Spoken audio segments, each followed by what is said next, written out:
And now let's bring in ABC News political director Rick Klein. Certainly an ambitious plan that was just outlined there by President-elect Biden. He said it will not come cheaply, but we cannot afford not to do it. What stood out to you, Rick, and how realistic is it for this proposal to move forward in the new Congress?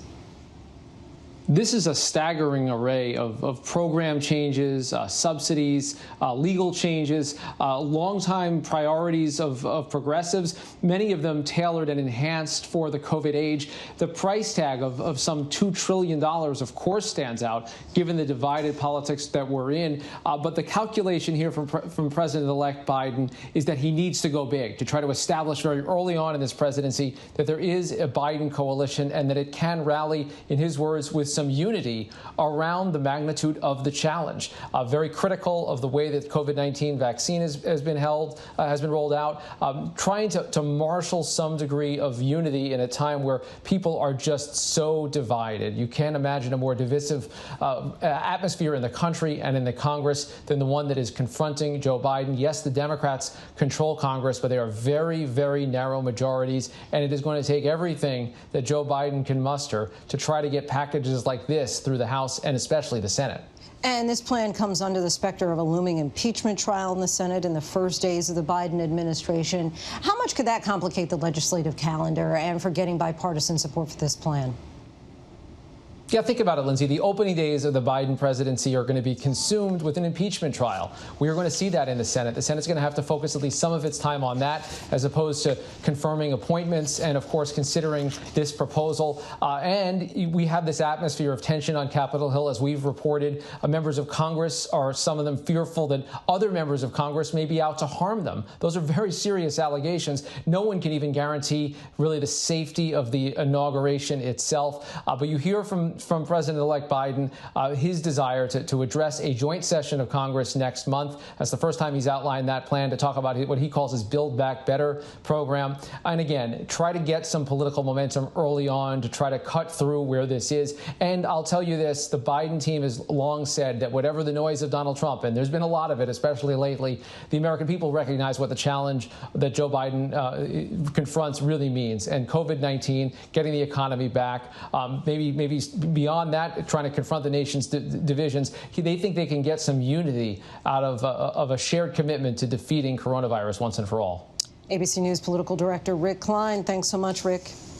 And Biden just laid out, as you heard, a bold $1.9 trillion COVID relief plan, with most households getting an additional $1,400, enhanced unemployment benefits of $400 a week, and other measures. We'll see if this can get through Congress. And to help us unpack this plan, we bring in ABC's economic correspondent, Deirdre Bolton. Deirdre, thanks so much for joining us. Walk us through what Biden's plan would mean for the average American and those who are now out of work. Lindsay, what it really means is it is a necessary lifeline. If we look at those numbers of Americans who are out of work, more than 18 million people are receiving some form of unemployment insurance. Even if you look at today's numbers, the initial weekly jobless claims, it was the worst number that we have seen since August. Two economists told me that the number was absolutely shocking. So there are a lot of people who need help. If the President-elect Biden's plan is passed, there would be support for workers, for businesses, for families. And of course, keep in mind, what we spend collectively is 2/3 of our economic activity. So in addition to people having obvious stresses from not having a job, if you don't have a job, you don't spend. From an economic standpoint, that holds our growth back, Lindsay. And Deirdre, the U.S. deficit hit a record-breaking $573 billion in the first 3 months of the budget year. That's more than 60% higher than where it was a year ago. And this deficit doesn't even reflect the $900 billion of new stimulus that's already passed. So what does the exploding deficit mean for our economy? It's not great. It's not fabulous. There's nobody who would tell you that that's different than being somewhat concerning, if you like, meaning we are spending more than we are bringing in. However, the counterpoint to that is, if you look at the last recession, when we're coming out of 2007, 2009, there were some mistakes made where stimulus was pulled back by many people's argument and by many people's observations too early. That made our recovery longer. So I think it's quite clear that it is too soon to take away any kind of stimulus. We heard from the Fed Chairman Jay Powell speaking today in a question and answer session at Princeton and essentially saying it's just too early to take away any kind of stimulus. So most people that I've been speaking with use this analogy. I think it's pretty good, Lindsay. It's to say if you're outside of your home, you see it burning down. You're obviously concerned about that, but you're not going to worry about the water damage that's coming from the firefighters who are trying to put the fire out. That's where we stand right now from a fiscal standpoint, Lindsay. Good analogy, really puts it in perspective for us. Deirdre Bolton, thanks so much. And let's now bring in ABC News contributor and infectious disease epidemiologist, Dr. John Brownstein. Doctor, exactly a month ago today, the first COVID vaccine was administered. According to the CDC, about 11 million shots have since been distributed. You just heard President-elect Biden say that they have a goal of 100 million shots in their first 100 days. Is it realistically possible to achieve this? And should we be prepared to be in some long lines all around the country like we have seen in places like Florida? Yeah, thanks, Lindsay. I mean, this Biden plan of 100 million doses, 100 days is definitely lofty. It's quite an operational challenge to embark on. It's one of the biggest challenges we've ever seen. It is possible, and if we get it done, then we will get this pandemic under control. The proposal so far is light on specifics, but I think we can get to that 100 million number. That is about improving the existing infrastructure, adding in vaccination sites, really ramping that up, expanding access to the vaccine based on age and pre-existing conditions, adding, improvements to the federal supply chain. Of course, we also need willing arms, right? We need better messaging and communication. So hopefully the funding will go to better education around the vaccine. We can't get into some of the same debacles we've gone into with testing.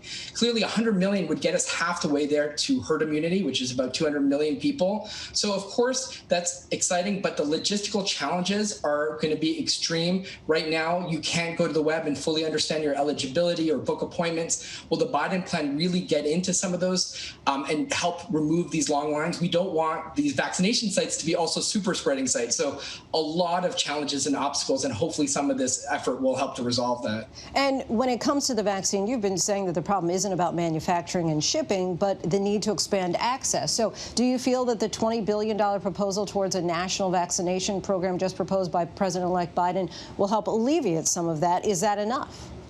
Yeah, I think at least we're finally putting real money to work to alleviate some of these challenges. As we know, it doesn't help to have vaccines in warehouses. It's all about this last mile problem, right? So how do we improve access, community vaccination centers, improve access for hard to reach populations, expanding access through pharmacies, but also large mass immunization sites, right? Large arenas and fields where we can get to large numbers of people. But of course, the states themselves have to still work out their kinks. It's not just a federal problem. They have to work to identify populations, build out networks of providers. And so there's a lot of effort being placed on the states. And actually what's amazing to see about the Biden plan is there's expansion of public health workforce, 100,000 new individuals being brought in to support states. If that happens, I actually think we can really make a big dent on this pandemic. Dr. Brownstein, that's what we like to hear, that there could be a dent coming up soon. So we appreciate that optimism and your outlook. Thank you so much.